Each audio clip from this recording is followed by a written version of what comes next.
So this is the title of the talk.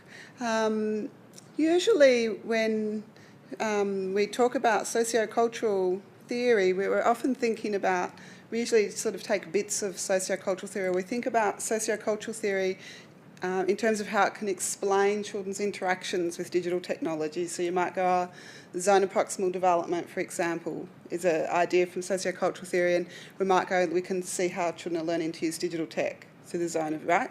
So normally, often what happens is we apply the theory to the children using the tech.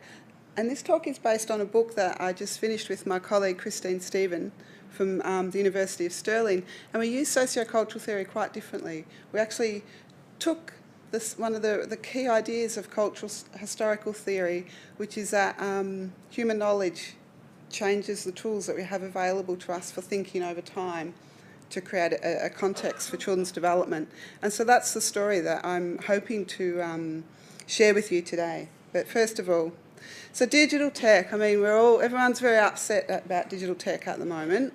We're all noticing it, we're all worried about it, we're all caring about it. Some of us think it's wonderful, others think that it's dreadful. All the children are getting fat. There's too much advertising. There's all these big issues. So you can sort of see that long list of positives and negatives and all sorts of conversations that happen around digital technology. Concerns about little babies on it and children's posture and people not communicating properly anymore because they do it all through their, we don't have to talk to each other anymore. No one makes eye contact anymore. All of those sorts of things. So clearly with it sort of being something in our lives now, in early childhood education, as educators, we need a way of thinking about this situation that we find ourselves in and we find the children and families in as well. And so, we sort of look around and we go, well, what is there to help us in our thinking? And because in a way it feels like the technology came upon us quite quickly, and I'll talk a little bit about that too, because I think it's had a lot to do with the touch screens. That before that we had the touch screens, very young children had to be able to coordinate a mouse, which is quite hard, and they had to be able to coordinate their fingers on the keyboard, and they had to have the literacy skills. But when the touch screens came, it became very intuitive for very young children. And that's only been in the first iPad came out in 2010. So it's only 8 years. Okay, so to begin my talk, because I said, what does cultural historical theory have to teach us about digital tech? Is there a clock somewhere? Ah, okay. So I need to finish at about 20 past. 20 past 5. Yes. Yeah. My brain is still determinedly 2 hours behind in Melbourne. I can't get it to shift. Okay, so I said that we would take the idea of sociocultural theory. So, very, very core to sociocultural theory and what Vygotsky had to say about sociocultural theory is this triangle of his, which is called the mediational triangle. I remember, it has to be close to 15, 14 years ago now. I just finished my PhD. I did it at Monash, and Professor Anne Edwards, who is Professor of Cultural Historical Theory, she's retired now at the University of Oxford, came and gave a guest talk, and she kept talking about this triangle all the time. And I'm just like, I don't understand why she keeps talking about a triangle. Why doesn't she talk about proper bits of sociocultural theory? And then it was like 10 years later I finally understood. So I'll try and save you 10 years and explain it, why it's really important. So Vygotsky said the subject is the person, right? And remember, sociocultural theory is not the truth. It's just someone's theory. It's just an explanation for phenomena, right? I happen to like what Vygotsky said about it. Other people might like, a post-structuralist. You can choose your own theory, right? You don't have to agree with me, you don't have to agree with Vygotsky. It's just an explanation for how he thinks something works. And I happen to like the way he thinks something works. So Vygotsky says every person has an object of activity that they want to achieve, the thing they want to do. So here I am as a subject, and my object is to communicate to you about young children and digital tech. Got it? Now, so what Vygotsky tells us is that the only way that myself as a subject can achieve my object is through a tool. I need some sort of tool to do that. And for Vygotsky, tools could either be a physical tool, like this Pointer is an actual physical tool, or tools can be symbolic. So by symbolic, he means things like language, or mathematical symbols, or musical notation, right? Or theories or knowledge, right? So in early childhood education, often we use theories of play as a symbolic tool for achieving children's learning as our object. Does that make sense to you? Yep. Now, one of the things that's so important in Vygotsky's thinking is that tools don't just drop out of the air and land on us. They come from within our own cultures. They have a history of cultural development over time, yeah? So if you think of, say, a hammer. So a hammer nowadays looks, it's got a piece of wood and it's got the wood and it's really nicely shaped. It's like this. But way back when people first decided they needed to bang something into something else, they might have used a rock. And then they realised, a couple of 100 years later, that if they put the piece of wood in it, they could get more force by banging it down from that end, you see? So they always have a history over time. Now, what's really important for tools is that Vygotsky says, yeah, well, sure, you might use a tool to reach your object of activity, but the more you use the tool, the more you master or engage with the tool in such a way that it changes the very way you think. So again, now think of a language as a conceptual tool, right? One of the things Vygotsky says is for the infant, when they start to use language as a tool, what happens is, like, they might point at something and they're beginning to use, communication to point, and the mother says, oh, look, you're pointing, you want that thing, right? As an infant uses language, the mastery of the language changes the way that infant is able to think and operate. They become in and of the culture at the same time. Yeah? Make sense? So, tools, the tools that are available to us in our lives and in our worlds create a particular developmental niche that in a moment of time looks a certain way but carries with it everything that went beforehand. So here we are today finding ourselves with these technologies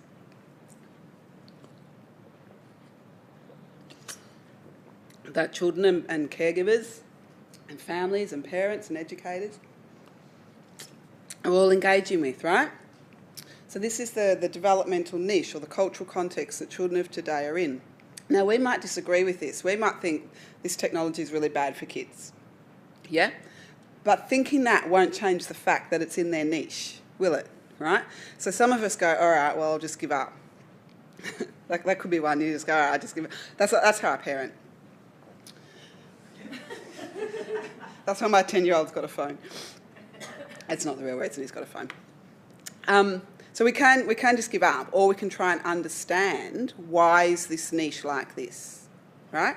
And cultural historical theory gives us a clue, because cultural historical theory tells us that these tools didn't just land on our heads, they didn't just fly down from the moon and create a new cultural niche, did they? According to cultural historical theory, what do you think is the question we need to ask? How did they evolve? Beautiful. Two very clever people in the audience. How did they evolve? Where did they come from? Yeah? And so that's what one of the things that I set out to do, that Christine, Stephen and I set out to do in our book. I'm like, all right, if we want to know how to respond to this technology in a better way, wouldn't it be good if we could understand a little bit about how we got here, right? So off I set, optimistically, thinking that it wouldn't take too long to work out the history of technology and iPads. But thinking, yeah, that'll be all right, that won't take too long. I set aside about a week, I think, to do that research, because it was just going to be a quick chapter in the book, So off I set to do that work. And before I knew it, I found myself starting to read about physics, right? I'll tell you why soon. Computing sciences, sociology, learning sciences, like there was so much stuff that I had to read. But this was the symbolic knowledge that was mixing up together over time to create this developmental niche where we have these like touchscreens and internet and all this sort of stuff. So I want to now tell you, so that's what happened, see? So I'm going to talk you through this briefly. This is what happened when I tried to understand the history that created this niche. So I did draw a line. At some point I had to stop going backwards because I thought this could go on and on and on and on and on. So my starting point was Einstein. So Einstein was a physicist, and basically he came up with this idea that if you applied heat to molecules, you could make them move at different rates, right? That's sort of the basic idea he came up with. And so because he knew that, the next generation of scientists were able to work out how to make electrical currents move within different materials, right? And so what they found out was that the best materials for electrical currents to be moved in were what was called germanium and silicon, right? This is why it's called Silicon Valley, because of silicon. Then, so because people were had worked out how they could make electricity move, right? Because prior to that, they weren't really sure, like how to make the electricity, how to handle the electricity. There was these three scientists. One was called Shockley, which is not a joke. He truly was called Shockley, and he worked with electricity. One was called Brattain and one was called Bardeen. And they were working on developing the first ever transistor. So transistors are the little bits in electronics that transfer the electricity through the device, through the thing, right? So you need transistors. And they hadn't really been properly worked out yet. And they invented a transistor that was called a triangle transistor, which meant that the electricity would go from here to here down to here. And it was one of the first transistors. But the problem was it was really weak, because you can imagine that it's got these wires where it's a bit wobbly. So if you put it in a product, say I want to make a bottle that heats my water, the transistor can break really easily. So they had to work out a way to make a stronger transistor. And what happened, I think it was Shockley, because he was the head of the team, he went off and he went and worked in a hotel on his own for like a week or two. And then the other two, they stayed at the lab and worked, right? And the other two, they came up with this idea that you could put the silicon between I can't remember which way it went. I think the electrical bit went in the middle and the silicon went on either side. And they called it the sandwich transistor. And it was really strong because it didn't move. And so he got really angry with them. And in the end, they all won a Nobel Prize for this invention.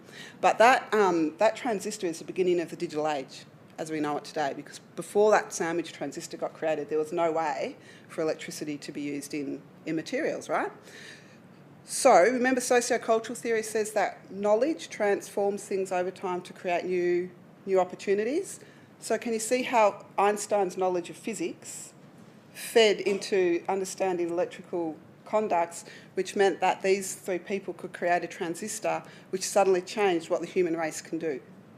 Yeah? So, but Vygotsky was right. Cultural knowledge transforms niches, right? So I thought that was really exciting.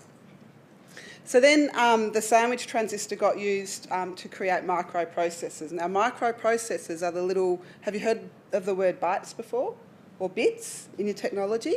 They're the little bits or bytes that actually convert the information into numerical form. So it gets converted into like just patterns of 0, 1, 0, 1, or might be 0, 0, 0, 0, 1, 1, 1, 1, right? And the microprocessors convert it into that numerical form, which which are digits, right? 2 digits, 0 or 1. That's why it's called what technology? Digital technology, because the little numbers are digits. That's it. It's that simple, right? It's not that exciting. So then people went off and started working out how to use the transistors, because you put lots of transistors together. You can use them to create a microprocessor, which was the beginnings of Silicon Valley. From Silicon Valley, we get our computers, and then people like us, we've got a computer, but we've got to be able to put the information into it, so we need input devices. So we started to get our mice. If you go onto YouTube and Google the first mouse, you'll see someone testing the first mouse in a lecture theatre. It's like this big boxy thing. It's really funny. Then as computers become more available, people like, not everyone can understand the coding and do it, and so they said, well, we just need to make little icons or graphics on top. So that became our graphical user interface, so that you just see the little bin and you know to put something in the trash, right? So basically it's for people like me who can't code and just need the pictures. From that, we started having a lot of stuff around the learning sciences, which basically is about how do people learn and think, and that started to inform touchscreen development. As we had more and more computers, we started to get the internet. So the internet came. I'm going to kill you all with the history of the digital age. I think I better hurry up. I won't tell you about the history of the internet. So from the internet, we got the World Wide Web, and then people started talking about the fact that we've got this information age, and then the whole idea around the information age is that digital technologies mean that we can amplify or increase our mental labour, because we can do things faster. We can do more and we can do things faster. And as people started talking about that, we would need these new literacies. And now where we're sort of heading is we've got artificial intelligence and machine learning, which is becoming really big. Voice recognition, you know, the Google things in your home. So little kids, like, don't think that these children are immune from the internet, because if they've got a voice recognition in the home, they're online. Yep. Haptics is technologies responding to touch, virtual reality and blockchain. Who's heard of blockchain? One person's heard of blockchain, couple. So blockchain is a way that financial transactions over the internet can be coded to show the chain of exactly who transferred or bought or sold what. And apparently it's the next big thing that's going to change the internet. So you won't necessarily, you know, the next time you buy a house or whatever, it will be coded into blockchain. So you might not actually get a deed to your house because you don't need to, because it's coded into the blockchain, then it's yours. Unless someone hacks it, but bad luck. That was meant to be funny. You know, so your house is just disappearing in the digital ether. So here we have, this is the reality of these children. So when we go, oh my gosh, kids get enough digital tech at home, they don't need it at kinder, I think what we're really saying is we don't want them sitting on a screen mindlessly tapping. I don't think kids do get enough digital tech at home, because are they learning about internet security? Are they learning about how to be a digital citizen when blockchain comes? Yeah?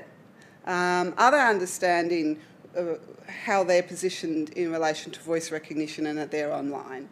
Like, if they don't learn that with us, where are they going to learn it? Now, this was the most exciting thing to come out of the book, or the process of going backwards in the book. I was so excited about this, I came running out and told my husband about it, and he was like, yeah, okay. So, when you follow back, like I did, the history, when I was reading right back into, you know, trying to work out where everything came from, I came across this dude called Alan Kay. He's still alive, and he's a polymath. I always get it wrong, a polymath. Is it polymath or math? I can never work out what it is. Someone who's like really good at everything.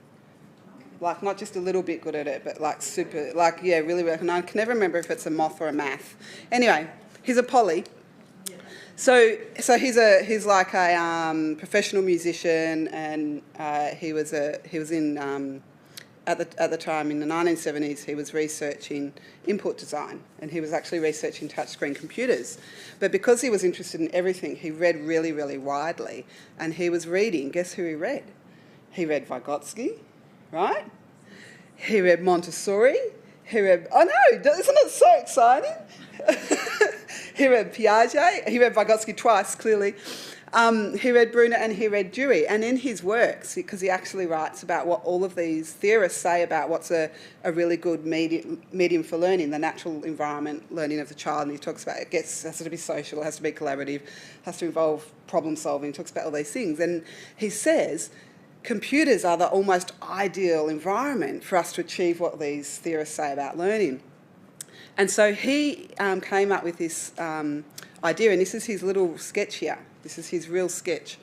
And he called this a Dynabook, short for dynamic book. And he said, you know, in the future there's going to be these little books, they're about this big, and they're going to have a touch screen, right? And they're going to be connected to this information source, and they'll have icons on them that kids can use and manipulate and rah. And then, so after he came up with that idea, he got invited to work at Apple as an Apple fellow. And then he collaborated with, guess who? Mr. Jobs. And Mr. Jobs released the phone, the iPhone, in 2007, and then apparently, Alan Kay and Steve Jobs had this conversation around what should we do next, and Alan said, well, I reckon the next logical step is a book about this size that's interactive and Barat. Guess what we got launched? 2010, and that should say 2018 now, and here we are. Now, I think that's extraordinary because that's exactly what Vygotsky says happens, right? Because Vygotsky said that the knowledge of our community, I've got to get to use this if I can make it work. Haven't used this before. I was pretty excited. So Vygotsky told us that the knowledge of these people would get used, right, by someone else. So Kay used it, right? And he re-expressed it with Jobs, they collaborated, to create something new that now is changing the developmental niche of childhood. I just think that's amazing. So this is, oh dear, that's not. Hang on. Apparently there's a way to fix that. How's that? There we go. So there's this other chap who some of you may know. His name is Raymond Williams, and he's a cultural theorist, and he also read Vygotsky. And I love this quote of his. It's just my absolute favourite. Culture's just ordinary. Culture is ordinary. And so he talks about how our culture is, it's our shape, our purposes, our meaning, and it's in us, and it's in our institutions, and it's in the things we do. And then he says, the making of a society is the finding of common meanings and directions. Its growth is an active debate, amendment under the pressures and experiences, contact and discovery, writing themselves in the land. The growing society is there, and yet it's made and remade in every individual mind. And I think that's what Alan Kay did, because he took all that beautiful work of Montessori and Dewey, and he made and remade it in his own mind, and then he gave it back to us in a form. So here's one of my new heroes. So in the book, we talked about this in the book. So that's what I basically just said. So Kay took the ideas of Bruner, Dewey, Montessori, Piaget and Vygotsky and made and remade them. And then in the book, because, everyone's like, oh, the iPad, the kids love the iPads, they're so attracted to them. Duh! Maybe that's what Montessori and Piaget and everyone said. Of course it is. So we should be really proud of that because we're early childhood educators. And so here we have them here. But here's the knowledge. So at that very moment when a child touches a screen, think of that knowledge, that history of that knowledge, that cultural historical theory, that's what it's called. The knowledge, the history of knowledge over time. All right. Did that all make sense? So that's how we got here. Remember I started it going, so I thought that I would see what, if I take the true tenet of cultural historical theory, which is that knowledge changes the developmental context over time, I should go back and find out about it.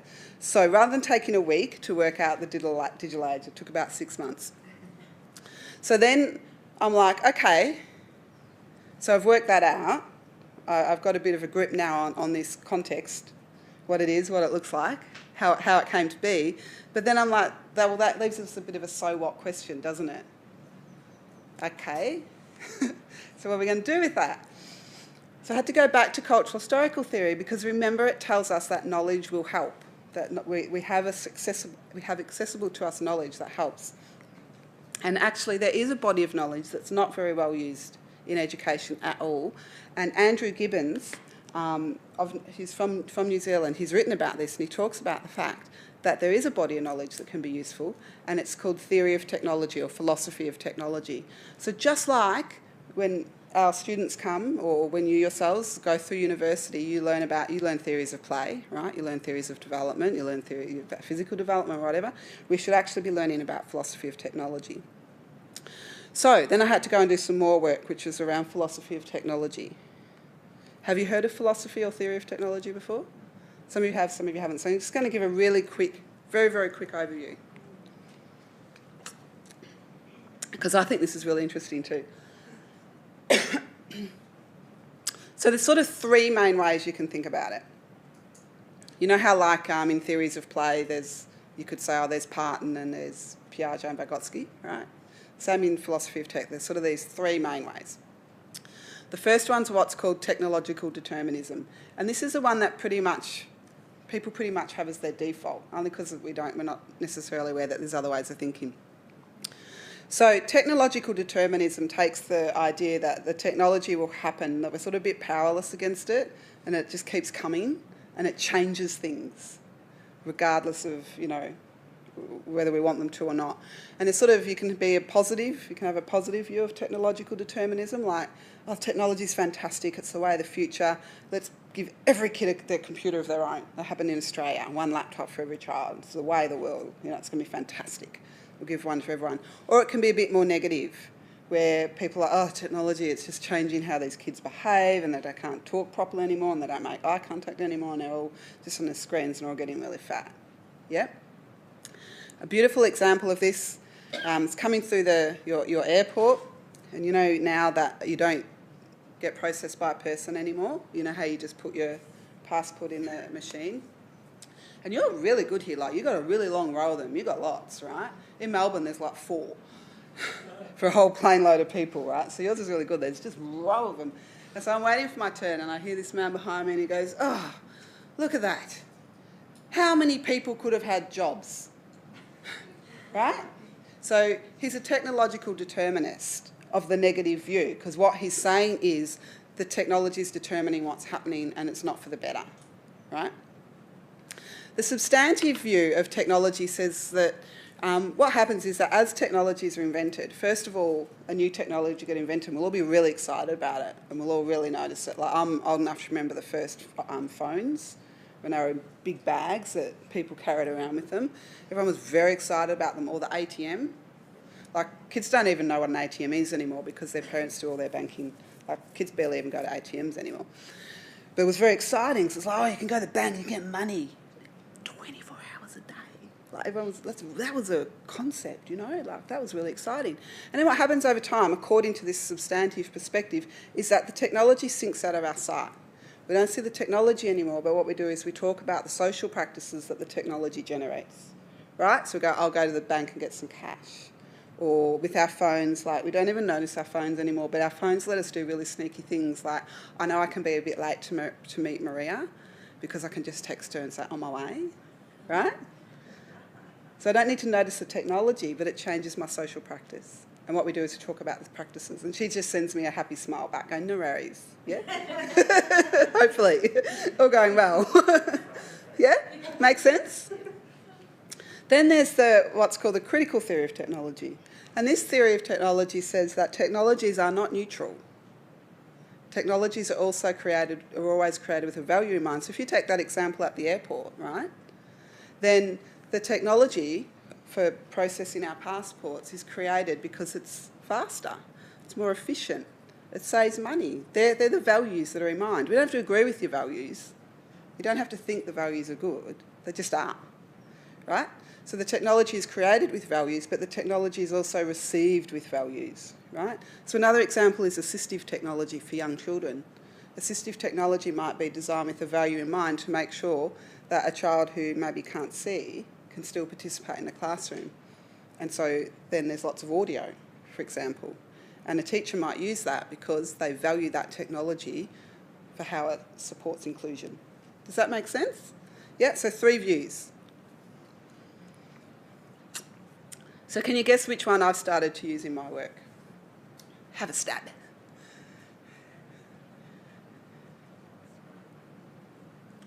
The last one?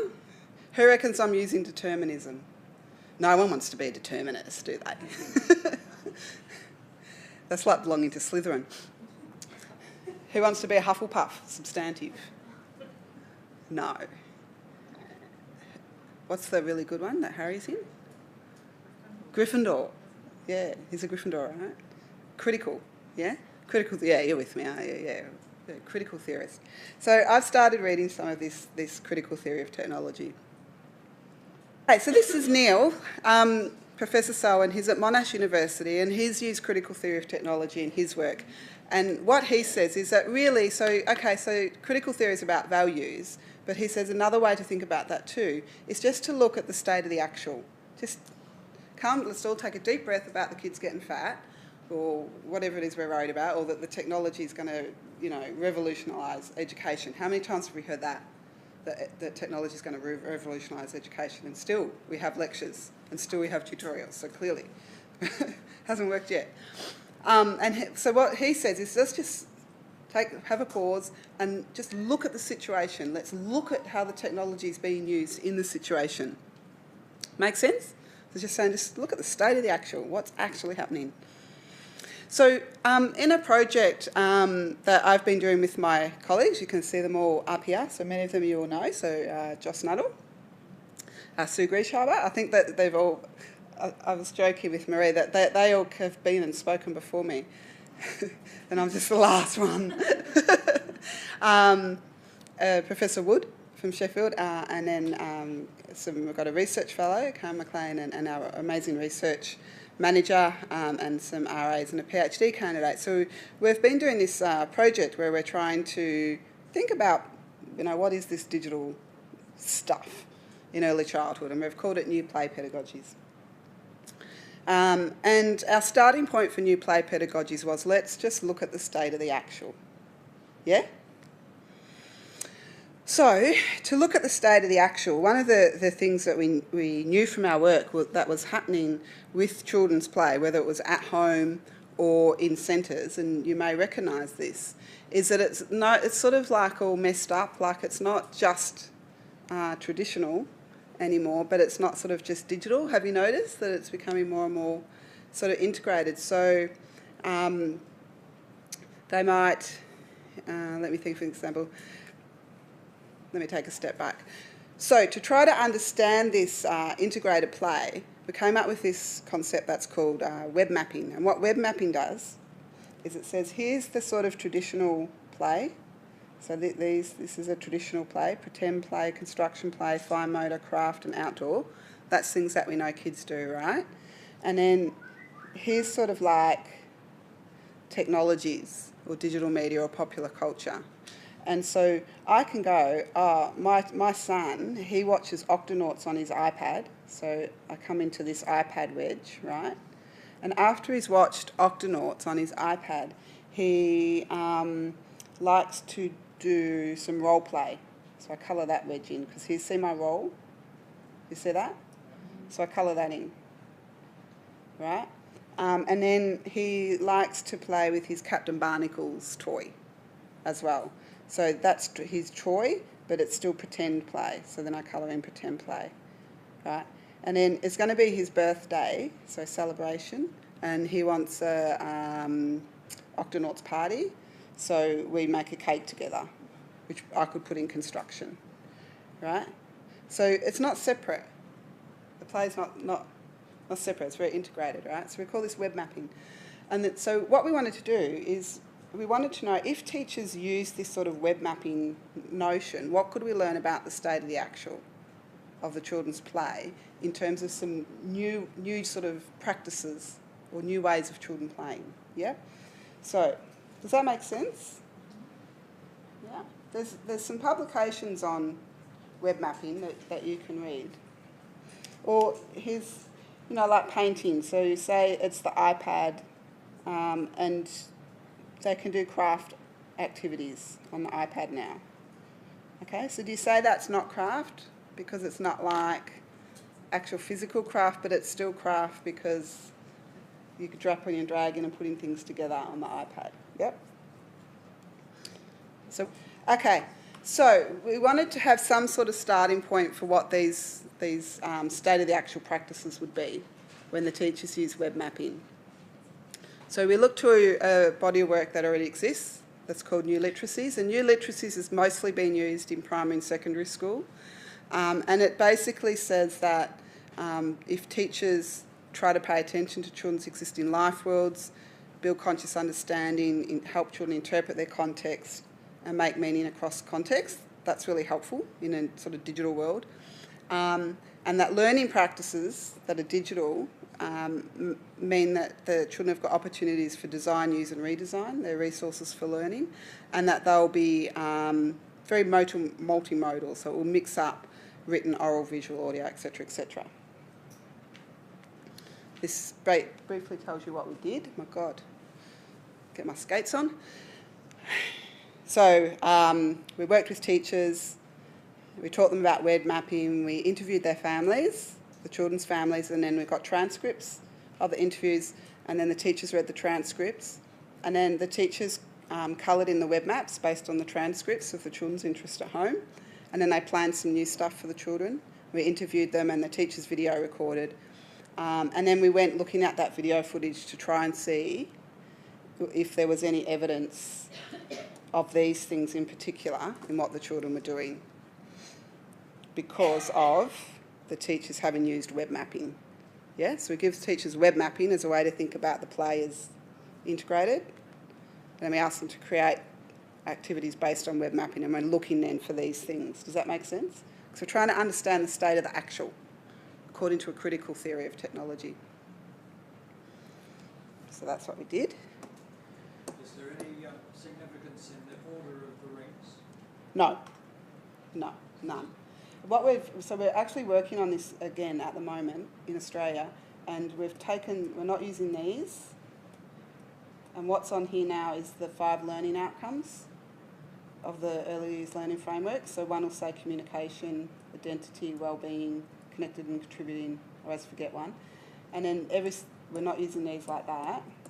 So every second one of these, so this one might be role play, and then we'd have just put touch screen, and then this would be gross motor or physical, and this might be digital media. So we're trying to make them less prescriptive, and so that way every second one is digital, traditional, digital, traditional, digital, traditional, but then this is the learning outcomes.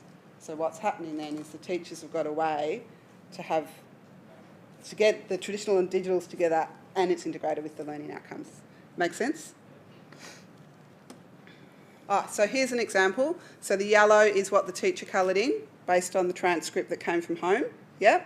And then the blue is what she decides to build on and extend. Yeah? And now what I'm going to do is very quickly take you through an example of one of the teachers and one of the children. So Josie is the teacher and Luca is the child. So this child he just loved Star Wars. It was the thing that he really enjoyed and wanted to do the most. He was not very engaged, she reported, in the offerings. He just sort of would trail around and have a poke here and do that and whatever. So she created this web map for him, and she struck him a deal. And she'd never used an iPad in her kindergarten before, ever. Even though what we now know about Alan Kay, it should have been there. So she struck him a deal. She said, I will let you watch 5 minutes of Star Wars on YouTube if you draw me a picture afterwards, right? And so he was allowed to do this every time he came in. So this was the first picture that he drew. He didn't like to draw. He'd been seeing what's the name? One of those therapists, and the therapist had said he couldn't draw, couldn't write. You know, he's at risk starting school because he can't even hold a pencil. So he drew this, and then she's like, okay, and he, talked a little bit about it. And so every time he came to kinder, there was this deal. Now I want you to watch to see what happens. That you get to watch if you draw me a picture, right? So this is the next one. This is over a term. Have you noticed anything different about his drawing? So let's go back to the start. First one. Now you knew who that was without having to read Darth Vader, didn't you?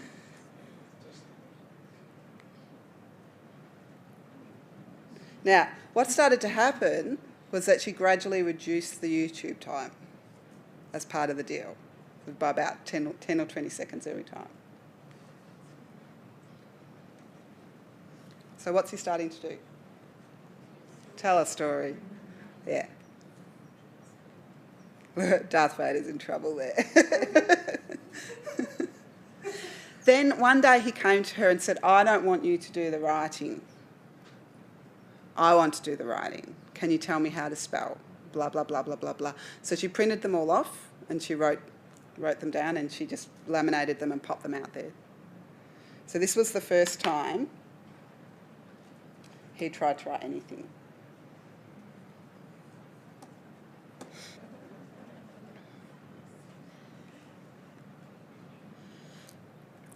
Then he started building the spaceship, and he started including some friends.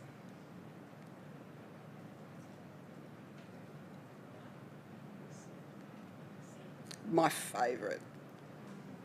Do you know what they are? It's the stormtroopers.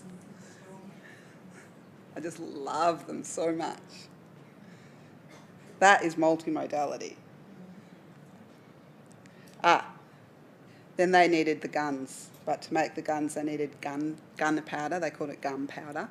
So they're making it out of chalk with a little knife. They're scraping it into the bucket. But in Australia, you need to have a licence if you're going to have a gun. So these are the licences. Josie had one. Okay, so I'm going to just cut this really short and say, yes, we analysed the data, and I won't tell you about that. And so remember we were using critical theory to look at the state of the actual, right? So what we found when we looked at the state of the actual and we used those ideas from the new literacies was that there is a way of thinking about what's happening for these children that goes beyond saying they get too much screen time at home, or that goes beyond it's bad for their eyes, or they're getting fat, or they're not creative anymore. That when we looked at the state of the actual and we used some of the ideas from new literacies, what we found was that for the children, it's not just traditional play anymore. If they're in the sandpit and they're reenacting Bob the Builder, it's co-constituted, yeah? You can't pull it apart. This idea that sometimes we think it's like this globally digitised popular media thing that's really bad for kids, like Frozen. It's just taken over the whole world, and it's not, the kids shouldn't have it because, it has this sense of mass consumption around it that we think is a little bit not nice. But when children engage with that sort of globalised, digitised environment, which they do, because, they go to Coles and it's on the carrots, right? Like, you can buy, not frozen carrots, but they're not frozen carrots, but they're frozen carrots because the carrots aren't frozen, but they're inside the packet. They're inside a packet with Elsa on it because Olaf has got a carrot in his nose, right? So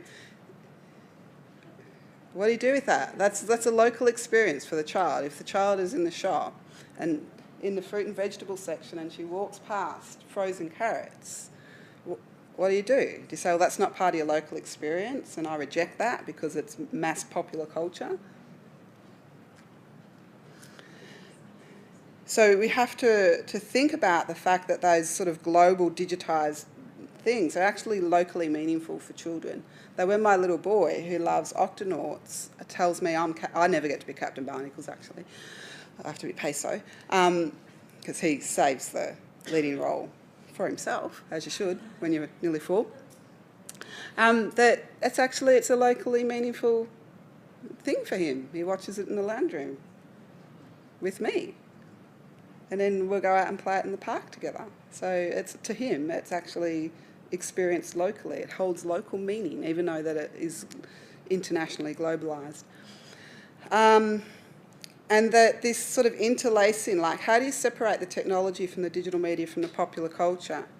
So when a child is on an iPad and they're watching Octonauts, are they using the iPad? So are we focusing on the technology? So do we say that child is using an iPad? Or do we say that child is consuming or watching digital media? Or do we say that child's engaging with popular culture? Can we separate them anymore? Or are they all just interlaced into the one thing now? Yeah? So through this project we've started, and we haven't finished this work, so now our work now, we've started to identify what we think these state of the actual practices are in terms of these 3 things. And our next step now is to go and tease out all the data and the examples more clearly to sort of build these up as what we're calling new play practices, similar to what came out of the new literacies. Let's go right back to the start. And remember I said to you, how come we've found ourselves in this new developmental niche where all the kids are on these things and we're not too sure what we should do or how we should think about it, remember? That was the very start, first slide. And then we said, yep, so cultural historical theory, the arrow, tells us we have knowledge over time. And we saw how knowledge over time generated things like the transistor and the microprocessor and computers, and it gave us the internet and amplification. And now next things that are going to come is artificial intelligence and blockchain and haptics. And we looked at that transformation of knowledge, our own early childhood education knowledge, and how that's manifest in the iPad. So, 3 things just to touch on for the moment. First of all, that I think it's really important for us to remember that our tools always come from somewhere. Whether it's our physical tools or our knowledge tools, they always come from somewhere. They have a history of development and they're culturally transformative. Look at how the knowledge of Montessori, Dewey, Piaget, Vygotsky and Brunner was transformed by Kay into the Dynabook, which became manifest as the iPad. Knowledge transforms cultural niches for children. Whatever it is that children are doing now, they're going to create new knowledge so that in the next generation, the knowledge that they're creating now will create the next one. And that children grow into the use, I've just said that, that's exactly the second point, that the children grow into the use of culturally derived tools and they'll create the change for the next generation. We can't think about young children and technologies as static because knowledge is always developing, is always changing. So critical theory of technology is a body of knowledge that's available to us. It gives us a way of thinking. And what I value about this particular theory or philosophy, the critical theory of technology, is that it gives us a starting point for looking at the state of the actual or the practices. Let's look at the practices of the children rather than being worried about the impact of the technologies on the children. Right, so we could have done a research project about the impact of iPads on children. But how's that going to help us? If I stood up here and said, well, if they use it for 5 hours, they get sore eyes. So my recommendation is don't put iPads in your classroom. Meanwhile, blockchain's coming. It's not going to help, right? But by looking at the practices, then we were able to generate those new play pedagogy practices and go, okay, here's a way to think about it. It's global local for children. It's multimodal for children, yeah? So if we take that way of thinking, what it does is it means that what we're calling the new play practices, they're sort of old because they've still got all the old play in them, right? But they're also sort of future orientated. And I think this is really helpful. So here's the 3 sort of new play practices that we identified was that play is co-constituted for children. Remember, we talked about that it's not, how do you pull apart the technology from the media, from the popular culture? It's global, local, and it's multimodal. Sometimes it's audio, sometimes it's visual, sometimes it's making the block Star Wars things. On page 7, it says a curriculum must speak to our past, present and future. How do you do that? As global citizens in rapidly changing and increasingly connected world, children need to be blah, blah, blah, blah, blah. So I think that, if we only focus our research on what to do with technologies or what technologies do to children, this will be very hard for us to do, right? So we need to generate ourselves. Now it's our generation's turn to be creating the knowledge, yeah? Just the way that Alan Kay created or drew on the knowledge. Now we need to be creating new knowledge. What are these new play pedagogies and practices that we can start working with now for these children? Does that make sense? I think that's the end now. Yeah. So this is, that's the Facebook for the research group that I lead.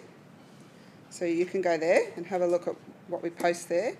And then that link is some of the active projects that we've got on in my research group at the moment as well.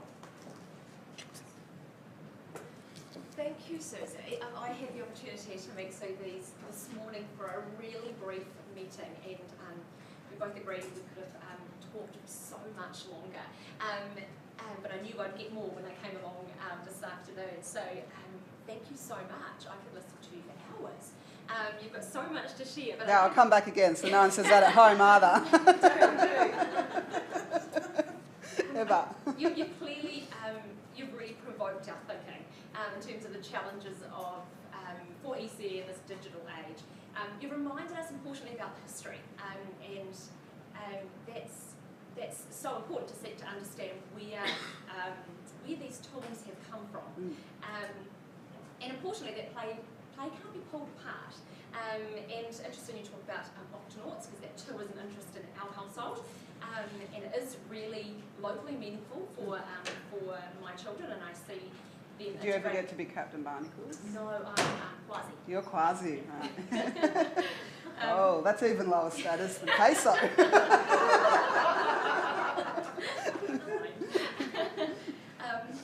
But to see that is really meaningful for them, and something that we need to be reminding ourselves of in our play-based curriculum. Really interesting hearing you talk about AI and the development of artificial intelligence in our homes, and that's something we've also got in our home, and something that is really interesting to see the way that children engage, my children engage with that, and starting to think about what that means, and focusing on the knowledge that we need to gain to best support them in learning in a future-orientated way as well. So thank you so much. It sparked so many thoughts and ideas and things that I want to read so much more about. And I know we have only had a couple of questions that came. So do we have a bit of time, Maria, now? A little bit of time. If there's any questions that anyone's got at this point in time for Susie? Yes.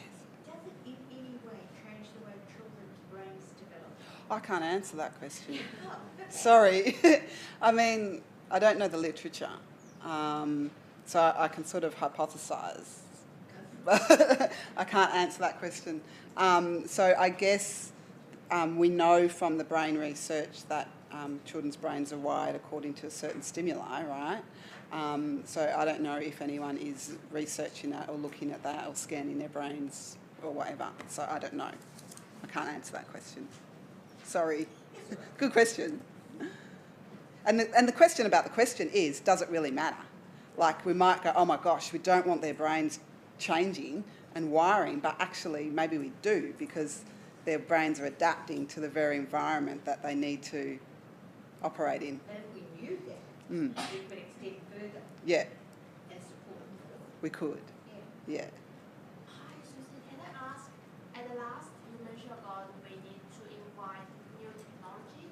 Could you be more specific, like we start from implementing some educational apps to help students to learn? Yeah. Is that what you mean? Yeah, so I don't mean apps. I think that in maybe 20 or 30 years, everyone will be laughing about apps. They'll be like, oh, they thought that was so good, they're using apps. Because there'll be something else, right? So there'll always be something else.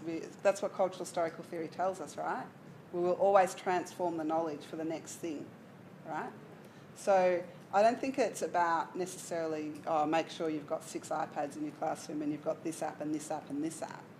It's more about being appreciative of what is the developmental niche, what is the context these children are in, and what's the practices that they're engaging that is adaptive to that context. So I would say you could put I know in our study that we did in the new play study, some of the teachers, they couldn't afford any technology. They didn't have any technology, so they would print a picture of an iPad off and they laminated it and they put little Velcro on it, and then they printed off the little icons and put Velcro on those, stuck them on, popped 2 of them in the home corner, and the children came in, right? Because it's not just about using digital technologies, it's about social practices around digital technologies.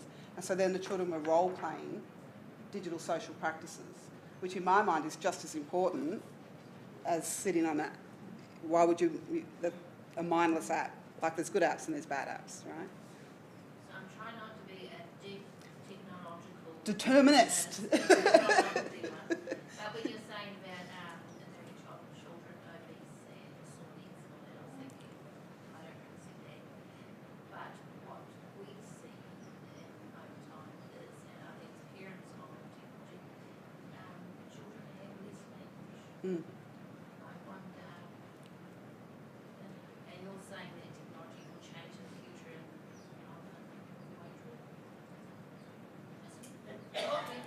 I'm trying not to be a... No, I don't think you are being a technical determinist, actually. So I think two things. Which one do you want to hear first? Because I'm asking you to guess. The only thing I can see is the language. Okay, so I'll tell you the two things I think, and I'm not saying they're just thoughts, right? I'm not saying I'm not putting value on them as which one's better than the other. Your first one is when you're like, oh my gosh, there's no language because they're using these screens all the time, which Or sort the of, parents. or the parents. Their parents are using screens and then they're not interacting with the kids, therefore the kids are not getting language. Is that what you're saying? That's what we think. That's what you're thinking. So that could be a little bit like your question, like is it changing the brains? Because what's happening is that when the parents use this, because the screen itself is not changing the child's brain, the screen is changing the way the parent is engaging with the child. So therefore the limitation of the opportunity within the environment due to the screen is limiting language development, right? Maybe. Because we don't know what the future's going to look like, maybe that is the future. Just putting that out there, not saying I agree with it or think it's good. My second response to you is that's why the theory of technology is so powerful, because what you can do now as an educator is you can go, okay, do I want to be a technological determinist and say the screens are ruining the parent interactions with children? You could, but it takes you into a dead end. Now what do? Now you're in a battle where you want to take screens away. Good luck with that. Yeah? So then you can look at the other theory and go, which theoretical perspective will help me here? So if you go to a critical perspective, you will go, okay, the critical perspective says that people always bring values. There are always values associated with technology. So then what you're going is, I value that parents talk to their children because I think it's important for language. But what I see is parents are distracted by their screens and they're not talking with their children as much, right?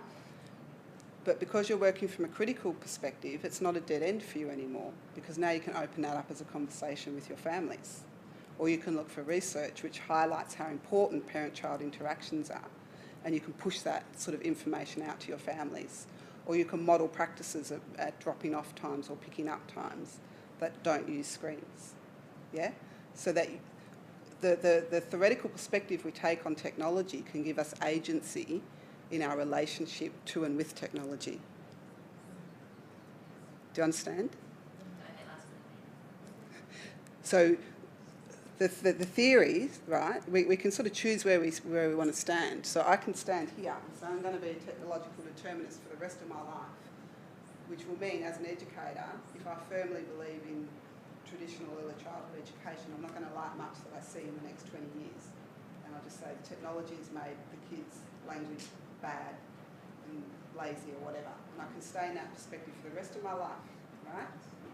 But it's not going to, it's just going to keep pushing me into a frustrating dead end, isn't it? Right? Or I could say, all right, well, if I take a critical theory, a critical perspective, the critical perspective reminds me that there's always values in relation to technology. And so if I'm able to think about values in relation to technology, I get some agency back because I can express my value. And so then I can go to my children and my family as well. I'm a little bit worried about this, or there's some literature or research that says it's really important that you talk to your kids. Have you thought about putting your phone down at pick-up time? Do you know what I mean? Yeah. So the theory, where we stand theoretically, can re-grant us our agency as humans. You were right. So you're like, yeah, I think we're this middle one where the practices. Yeah, I can't find it now.